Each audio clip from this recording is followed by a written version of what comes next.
Assalamualaikum warahmatullahi wabarakatuh. Saya Padia Dwi Nurul Islami sebagai moderator dari kelompok 6 yang akan memaparkan materi presentasi kami yang berjudul Actinomycetes. Untuk materi yang pertama akan dipaparkan oleh Rizky Julianti. Kepada Rizky Julianti dipersilakan. Baiklah, saya Rizky Julianti akan memaparkan pendahuluan dari Actinomycetes. Actinomycetes merupakan mikroba yang menghasilkan senyawa aktif dalam jumlah yang besar. Actinomycetes menghasilkan senyawa aktif yang umumnya biasa digunakan untuk anti kanker, anti tumor maupun antimikroba. Actinomycetes juga dikenal sebagai penghasil antibiotik.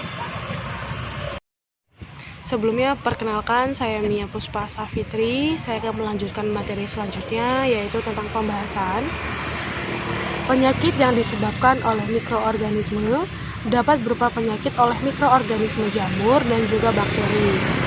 Jamur tergolong eukaryotik heterotrof, yaitu organisme yang mencerna makanannya di luar tubuh, lalu menyerap molekul nutrisi ke dalam sel-selnya. Sedangkan bakteri adalah mikroorganisme berukuran sangat kecil dan kebanyakan uniseluler. Bakteri sendiri merupakan prokariot. Salah satu bakteri yang dulunya pernah diklasifikasi sebagai jamur yang merugikan untuk manusia adalah Actinomyces sp. Actinomycetes kelihatan dari luar seperti jamur dan di dalam banyak buku dibicarakan sama dengan fungi eukariot. Akan tetapi, organisme ini adalah bakteri gram positif sesuai dengan semua kriteria untuk sel prokariot. Baik, perkenalkan, nama saya Ridho Bana Sahrian. Saya ingin melanjutkan presentasi dengan judul Bakteri Actinomycetes sp. Klasifikasi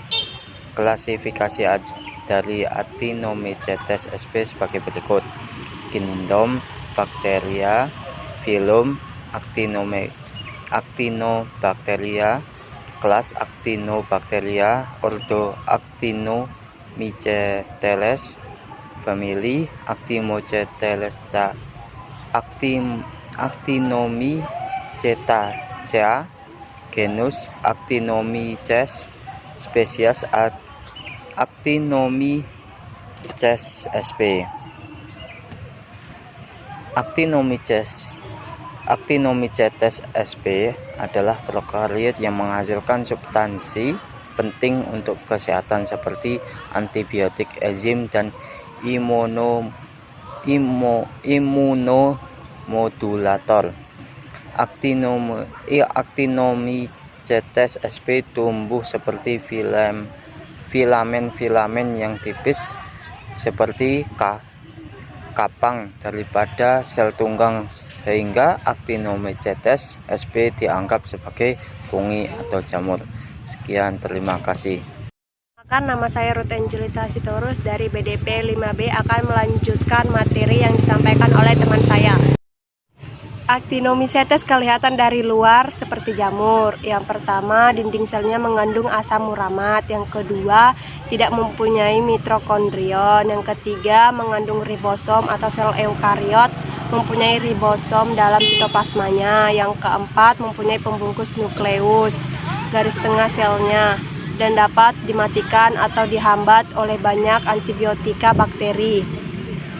Actinomycetes dapat bersifat anaerob fakulatif atau mampu tumbuh baik jika terdapat oksigen bebas dan atau tidak ada oksigen. Dapat mampu memfermentasikan karbohidrat. Identifikasi pada lempeng agar Actinomycetes sp dapat dibedakan dengan mudah dari bakteri lian, di mana tidak seperti koloni bakteri yang jelas, berlendir, dan tumbuh dengan cepat.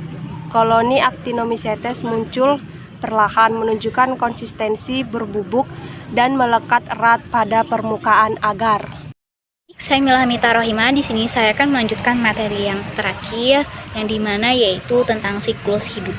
Jadi siklus hidup mereka datang sampai selesai dengan pembentukan spora. Mereka dapat membentuk endospora ketika nutriens rendah.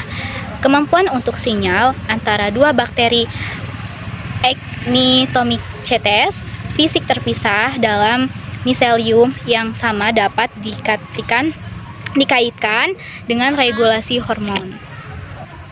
Dan yang terakhir yaitu ada penyakit yang disebabkan oleh bakteri Actinomycetes, yaitu ada Actinomycosis cervicofacial, lalu ada Actinomycosis thoracal, lalu yang ketiga ada Actinomycosis abdominal, yang keempat ada Actinomycosis pelvis, yang terakhir yaitu ada Actinomycosis cutaneus primer. Baik, sekian materi yang saya sampaikan, selanjutnya akan saya kembalikan ke moderator. Kesimpulan dari presentasi kami kali ini yaitu Actinomycetes merupakan asporegen yang tidak dapat bergerak. Mycobacterium memiliki bentuk batang lurus atau melengkung dengan ukuran 0,2 sampai 0,8 dikali 1 sampai 10 mikro.